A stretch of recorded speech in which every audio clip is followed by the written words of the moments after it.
Assalamu alaikum everyone. Exhibition Cadet Sabir Shah for my channel Exhibition Cadet 9936. So I also brought my airplane, people showing their models of the airplane. So I said, why should I stay back? So my airplane is this.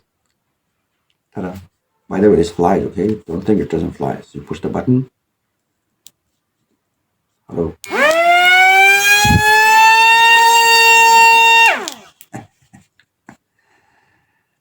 You have to assemble it. And pretty good, like in one charge, you can go for 50 times release. And this can, because the wings are not symmetrical, so it has a bank towards one side sometimes. But doesn't matter, really good for kids. I use that in my science class to teach them how to do aviation. So anyhow, this World War II aircraft. So now I'm going to use your point of view as you are watching the video.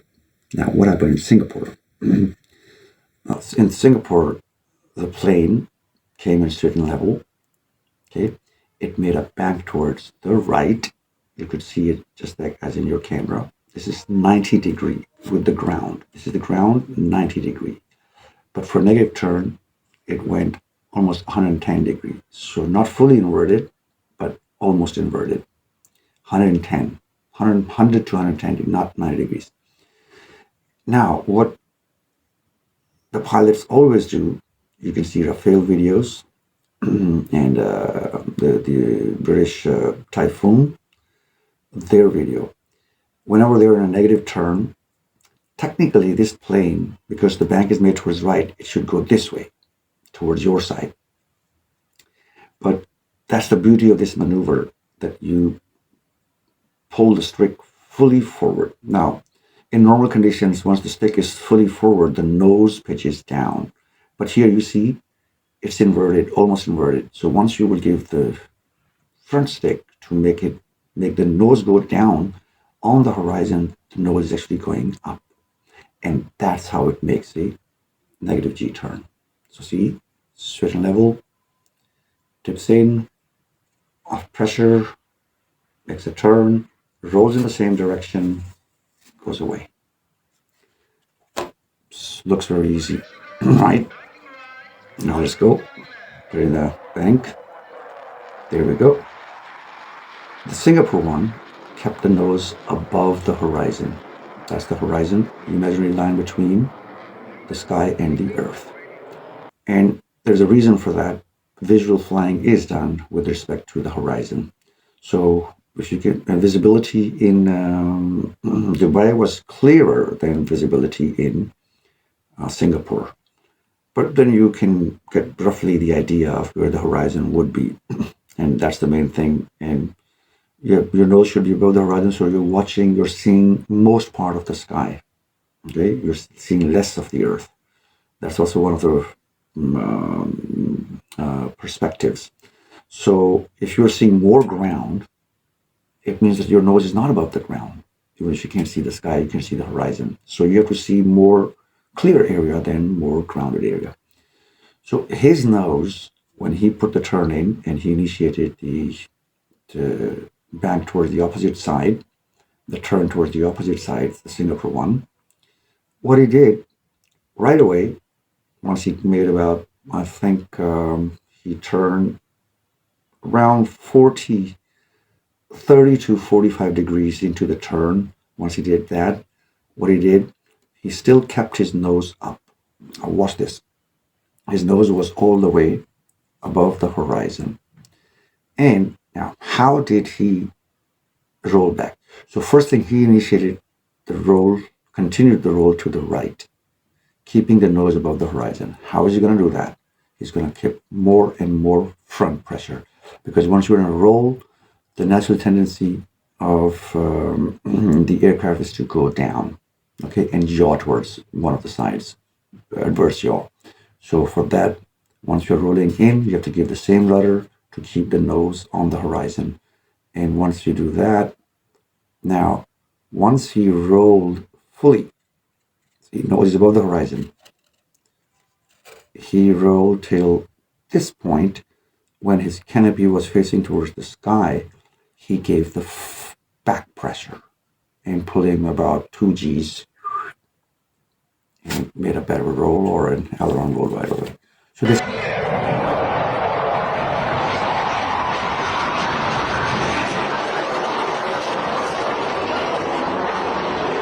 is what Singaporean guy did. In Dubai, what happened to him now? That's important to see as well. In previous video, I already mentioned that there are some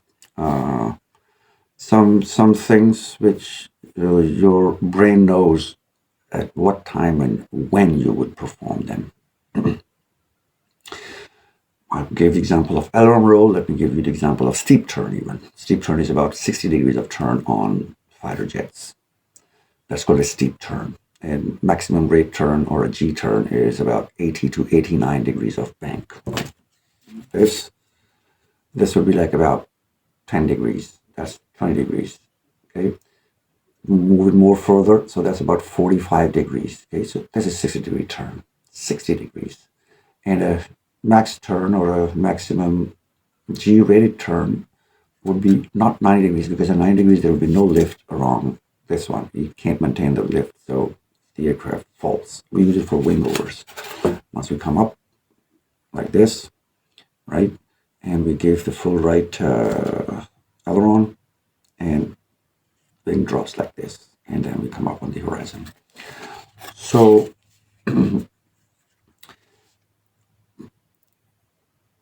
this guy, so what I was saying, the steep turn, let's say steep turn to the right. So now what I'm gonna do is, I'm at 110, 120 knots of speed. I'm talking about T-37, right? As soon as I bank to the, let's say, right side, now two things are gonna happen to this airplane. One, the airplane is gonna have the adverse yaw, and the nose would try to move upwards. Right. Bank is 60 degrees, it's gonna try to move this way. So for that, I have to give the rudder, the tail at the back, same side rudder, a little bit. So this yaw, this movement, yaw is this, roll is this, pitch is this. That's controlled. So now I give the same side rudder, and when you're in turn, the airflow is less over the wings, so your airspeed is gonna be less than whenever you initiated the turn. Once your airspeed is less, the aircraft nose tends to drop down. Now for that, now this is pitch down movement.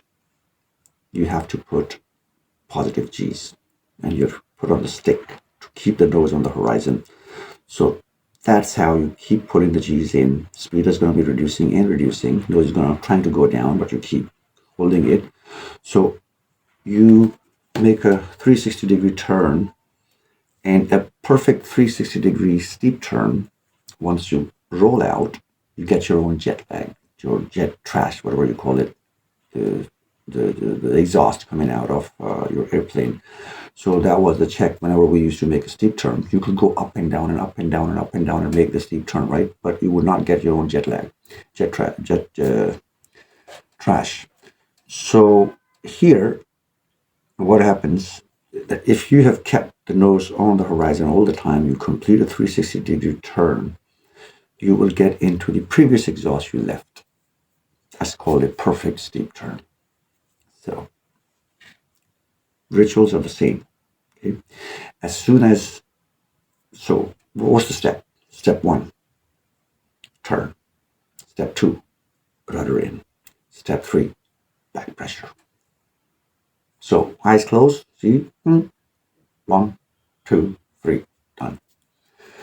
Mechanical things, which I call them, there was a special word for that. Your brain checks, something that they say, which like we should remember them by heart, and these movements, they are always there. So Dubai one, he comes in, okay, he does the same thing. Now your point of view, you have seen the video just like this, right? And he also makes a 110-degree turn to the right. Aileron, right aileron is dipped down, left aileron moves up. And that's where he puts the front pressure to keep the nose above the horizon. He does that for almost, again, 25 to 30 degrees into a turn. Now, once he wants to roll over, now here there's a catch. Probably he thought he could see more ground, so he knew that he is not going to make it. So if you watch the video clearly, there was a dip towards his left.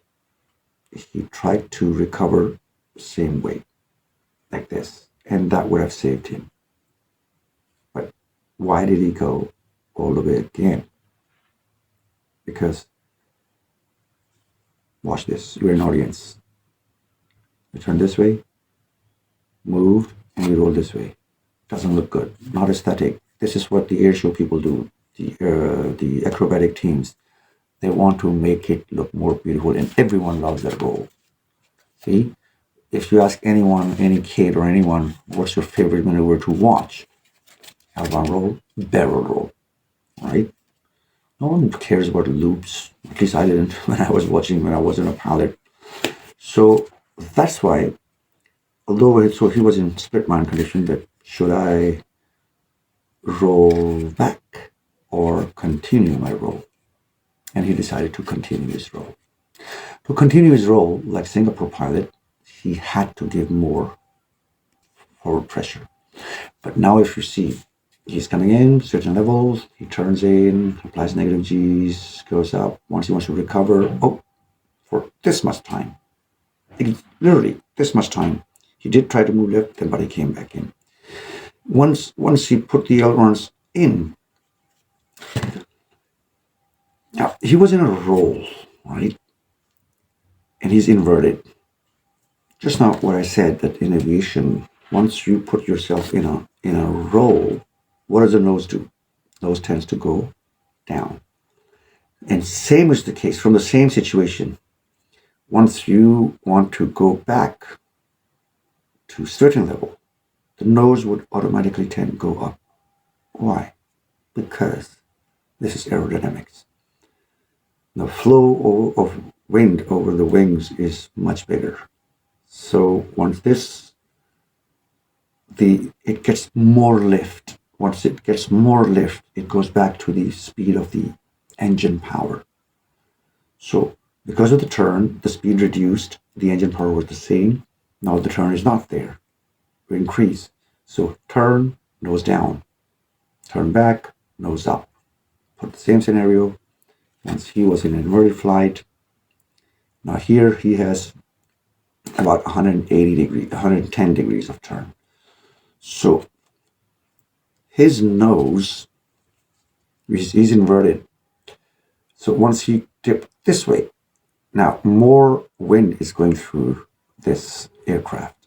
So it's going to increase the speed and the nose is going to go up.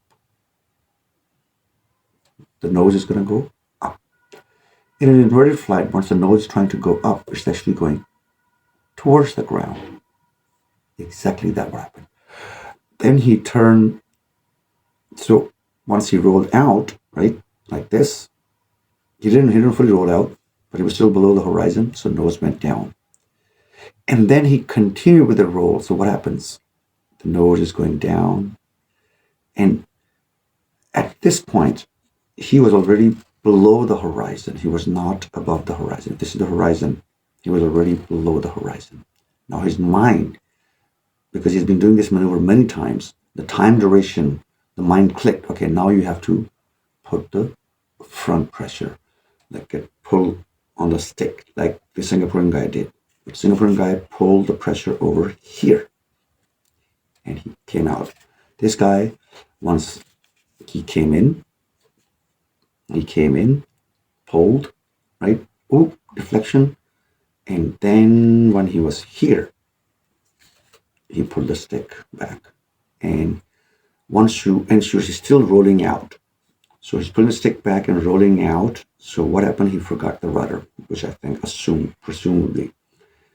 And if you don't apply a rudder, no, an aileron roll, what happens? Why he has to apply a rudder there? Why it became a barrel roll? Aileron roll is rotating wrong. This longitudinal axis. This is an aileron roll, and the nose should stay in the middle. That's an aileron roll. What's a barrel roll? So now the aircraft is going like this. It is a 360-degree turn, but it moves like this. Okay, that's a barrel roll. So you're in a barrel moving like this. Nose is moving like this. Aileron roll, the nose is right over here. Okay. Once you put the aileron roll in, aileron roll, this, the nose pointing at the same place all the time. So again, the aviation law, what is it? Once you turn the aircraft to the right, the aircraft will tendency to go towards left. Okay? And you keep rolling, keep rolling, keep rolling. It would become a barrel roll. How to cater that? You have to cater that adverse yaw. In a turn, the adverse yaw is this way. Okay? And the nose goes down. So we try to keep the nose up by putting a bit of back pressure and then putting the same side rudder. So once you put the aircraft in an aileron roll, you put the same side rudder and the nose rotates around it. What happens here? Watch again. Okay. Put the aircraft in bank. Hold it up. Here he got deflected. Roll this way. Roll continue. The aircraft went down. No rudder. And so let me go from the top. And this happened. And he went into the ground. So what have we learned? That the difference between these two is, the one, his nose was always above the center line, above the horizon. In Dubai, he couldn't keep his nose above. Once he initiated the turn, he was okay. Once he initiated the turn, he was okay. Once he came up, he couldn't keep the nose above the horizon. And that's because he gave less of the forward pressure. And once he was rolling into the same direction, he didn't give the rudder. His roll was going smoothly. The roll has no problems. It went really smoothly. But the nose of the aircraft, because of no rudder input, made a circle, made a barrel, and probably he got a high-speed stall. That's why even the nose was up, the plane couldn't come out.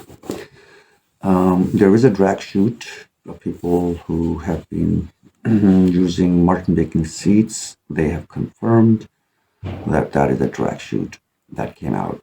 That could be automatic, or maybe the pilot tried to pull it out, but he couldn't make it. It was too late. Maybe the drag chute got burnt and the seat didn't. There are 14 rockets under the seat, so one of them did fire the drag chute. The Martin Baking seats, the chutes and the drag chutes are in the seat. So, and they're made of what? Like polyester, let's say, cloth. And what happens with that fire, you know that. So he couldn't come out. Now, why the Martin Baker seat doesn't confirm that on their website? Because they only post what saves lives. They don't post what didn't save the lives. So if the life is saved, they update it. And the last one is on November 14th. There was also PC-7, one of the Indian aircraft that ejected and the pilots were saved. So that was mentioned right away. But this one, Martin Baker is not gonna get themselves into trouble, or whatever you call it. So this is my 2 cents again. This is my final video in this incident until something new comes out. But I hope that in this video I've explained everything perfectly well, my point of view. So see you next time. Allah Hafiz.